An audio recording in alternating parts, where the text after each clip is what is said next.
राष्ट्रवादी काँग्रेस अजित पवार गटाचे माजी आमदार अमोल मिटकरी यांनी काँग्रेसच्या अधिकृत एक्स खात्यावरून उपमुख्यमंत्री सुनेत्रा पवार यांच्याबाबत करण्यात आलेल्या कथित आक्षेपार्ह पोस्टचा निषेध केलाय।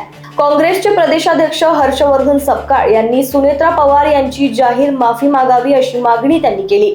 संबंधित पोस्ट करणाऱ्यांवर पक्षाने कारवाई करावी, अन्यथा राज्यभर आंदोलन छेडण्याचा इशाराही मिटकरी यांनी दिलाय।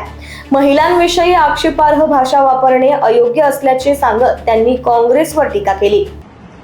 राष्ट्रवादी काँग्रेस पक्षाच्या राष्ट्रीय अध्यक्षा तसेच राज्याच्या पहिल्या महिला उपमुख्यमंत्री यांच्याबाबत काँग्रेस पक्षाच्या एक्स अकाउंटवरून काँग्रेसच्या काही भिकारड्या ट्रोलर्सनी ज्या पद्धतीने मुक्ताफळं उधळली आहेत, ती मुक्ताफळं भविष्यात त्यांना चाखावी लागतील, तुर्तास इतकंच आमचं सांगणं आहे। काँग्रेसच्या अधःपतनाची जी 4 प्रमुख कारणं आहेत, त्यातलं एक कारण आपल्या इतिहासाचा विसर पडणं।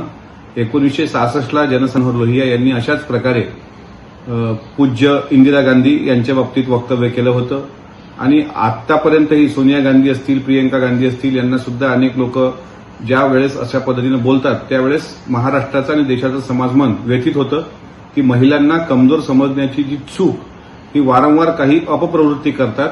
आज त्यामध्ये काँग्रेसचा नंबर लागलेला आहे।